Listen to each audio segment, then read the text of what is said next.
और सीरिया का युद्ध लंबा चलेगा, इस बात की गारंटी बशर अल असद ने दे दी है। जुलानी भी तैयार है और नेतन्याहू के बाद अब ईरान ने भी बहुत बड़ी वार्निंग जारी की है। ईरान के कमांडर हुसैन सलामी ने कहा है कि इजरायल को सीरिया की जमीन में दफन कर दिया जाएगा।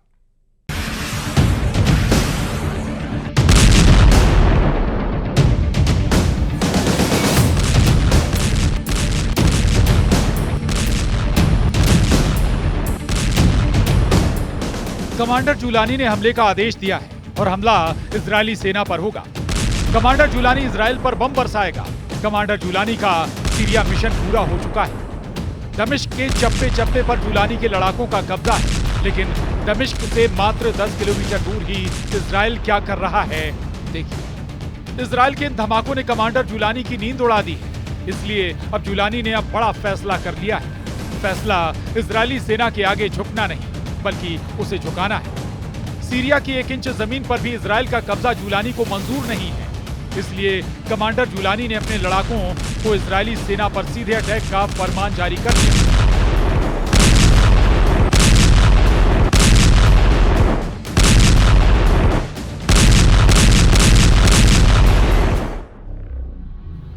असद सरकार के पतन के बाद ही इजरायल ने सीरिया में मौजूद सेना के कई ठिकानों को नेस्तनाबूद करना शुरू कर दिया है। ये कब तक चलेगा, ये दुनिया के किसी देश को नहीं मालूम, लेकिन अब ये साफ होने लगा है कि इजरायल के हमले से ये युद्ध और भड़क सकता है, क्योंकि कमांडर जुलानी को सीरिया में इजरायली सेना की उपस्थिति कांटे की तरह चुभ रही है।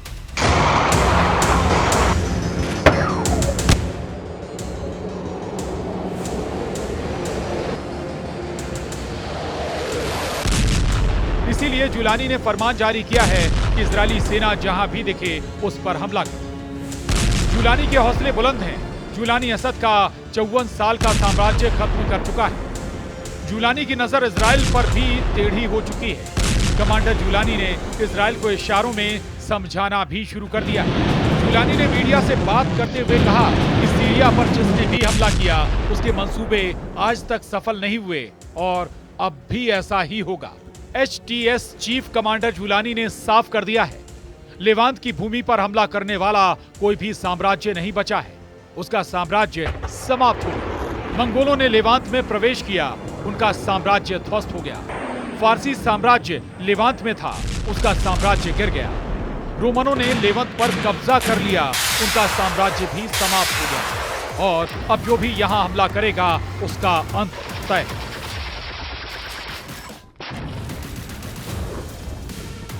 जुलानी सीरिया पर एक छत्र राज चाहता है।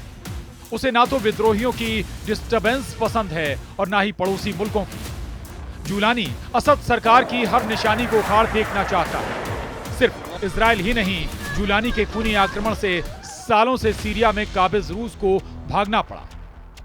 रूसी सेना की सीरिया से वापसी शुरू हो चुकी है।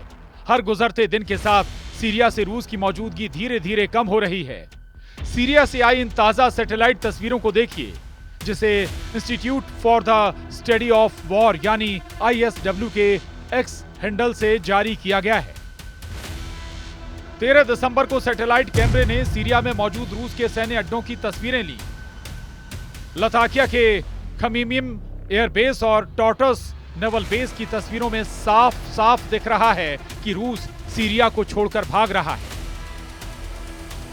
पुतिन ने सीरिया छोड़ने का पक्का इरादा कर लिया है। पहले ये देखिए, इस सैटेलाइट तस्वीर में 2 AN-124 ट्रांसपोर्ट एयरक्राफ्ट दिख रहे हैं। दोनों प्लेन के आसपास गाड़ियां मौजूद हैं। कार्गो का सामान लोड किया जा रहा है। विमान उड़ने की तैयारी में। सैटेलाइट तस्वीरों में दावा किया गया है कि सीरिया में मौजूद अपने अड्डे पर रूस अपने KA-52 लड़ाकू हेलीकॉप्टर को डिसमेंटल कर रहा है। इस तस्वीर में रूस की S-400 मिसाइल भी दिख रही है। S-400 को भी रूस खमीमिम बेस से दूसरी जगह ले जा रहा है, क्योंकि रूस को पता है कि अगर ये मिसाइलें यहां पर रहीं और ये हेलीकॉप्टर जुलानी के लड़ाकों के हाथ लग गया तो क्या हो सकता है। लताकिया के नजदीक ही रूस का टॉर्टस बेस मौजूद है, जहां से रूस अपने विद्रोहियों को आंखें दिखाता था। इसके पीछे टॉर्टस बेस की भौगोलिक स्थिति है, लेकिन असद सरकार के पतन के साथ ही रूस ने यहां से भी अपनी विस्फोट और पनडुब्बी निकाल ली। बिना पानी की मछली देखी है आपने? पहले वो पानी के लिए तड़पती है और फिर आखिरकार दम तोड़ देती है। लेबनान वाले हिजबुल्लाह के साथ भी यही हो रहा है। सीरिया में बशर अल असद की सत्ता का पतन होने के बाद हिजबुल्लाह की मेन सप्लाई लाइन कट गई। रिपोर्ट्स के मुताबिक हिजबुल्लाह के पास हथियार नहीं बचे, उसके हथियार गोदाम भी खाली हो चुके हैं। हिजबुल्लाह असद का मुख्य समर्थक था और उसने पिछले दशक में उसने हजारों लड़ाके सीरिया भेजे थे। दशकों तक हिजबुल्लाह ईरान से हथियारों के लिए एक माध्यम के रूप में सीरिया पर निर्भर रहा है। Hezbollah chief Naim Qassem Julani के आगे गिड़गिड़ा रहा है कि ताकि ईरान से सीरिया के रास्ते आने वाले उसके हथियार की सप्लाई लाइन फिर से शुरू हो जाए। हाँ, हिजबुल्लाह ने सीरिया में अपनी सप्लाई लाइन खो दी है, लेकिन ये नुकसान विद्रोह की वजह से हुआ। एक नया रिजीम आ सकता है और ये रास्ता सामान्य हो सकता है या हम दूसरे रास्ते खोज सकते हैं। प्रतिरोध लचीला होता है तो एक निश्चित सीमा पर नहीं रुकता। जो जरूरी है वो प्रतिरोध की निरंतरता है, जबकि तरीका बदल सकते हैं। ईरान को सीरिया की बशर अल असद की सरकार का बड़ा पार्टनर माना जाता था। ईरान सीरिया को लड़ने के लिए हथियार, सैन्य साजो सामान और सेना को ट्रेनिंग देकर असद की मदद करता था। सीरिया में असद सरकार का पतन ईरान के लिए किसी बड़े झटके से कम नहीं है। इस बीच सीरिया में भी जुलानी के लिए हालात लगातार बिगड़ते जा रहे हैं। अखबारों में, टीवी पर, मोबाइल पर दमिश्क पर कब्जे के बाद अब तक आप हजारों जगहों पर कमांडर जुलानी का चेहरा देख चुके हैं। कमांडर जुलानी को दुनिया का बच्चा अब पहचान चुका है, लेकिन सीरिया में अब भी सैकड़ों नहीं हजारों जुलानी जैसे कमांडर हैं जो मौके की तलाश में हैं। कुछ ने तो सीधी ललकार भी भर दी। एसडीएफ चीफ मजलूम आब्दी का कहना है कि हमारे इलाके में बड़ा खतरा है। तुर्की हमें सीधे तौर पर धमकी दे रहा है। ऐसे ही दूसरे क्षेत्रों में हथियारबंद गुटों से खतरा है। इन खतरों से निपटने और अपनी जमीन, लोगों की रक्षा के लिए हमें जो भी कदम उठाने की जरूरत होगी वो हम करेंगे। सीरिया में सक्रिय गुटों में खूनी संघर्ष बढ़ता जा रहा है, जिससे सीरिया में नया गृह युद्ध छिड़ने का अंदेशा पैदा हो गया।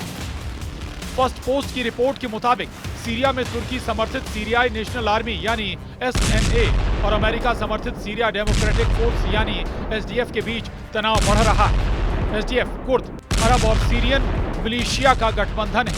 एसएनए तुर्की के समर्थन से बने विद्रोही समूहों का गठबंधन है।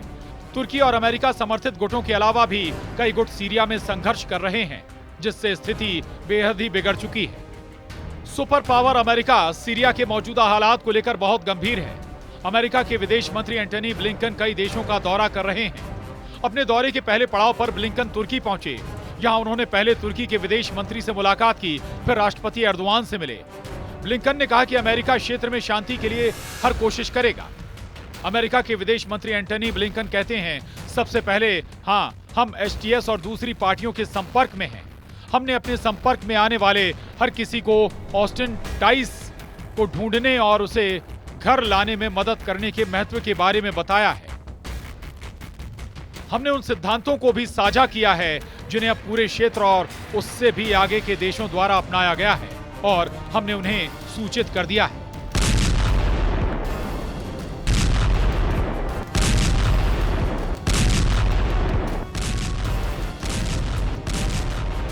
इजरायली सैनिकों ने पिछले हफ्ते में गोलान हाइट्स पर इजरायली और सीरियाई सेनाओं को अलग करने वाले संयुक्त राष्ट्र बफर जोन में एंट्री की थी। इजरायल के इस कदम पर संयुक्त राष्ट्र ने कहा कि यह कदम 1974 के युद्ध विराम समझौते का उल्लंघन है, लेकिन इजरायली पीएम ने कहा है कि असद सरकार के गिरने के बाद इस समझौते को इजरायल ने खत्म करार दिया है, यानी सीरिया में युद्ध का भड़कना तय है। Bureau report, news 18।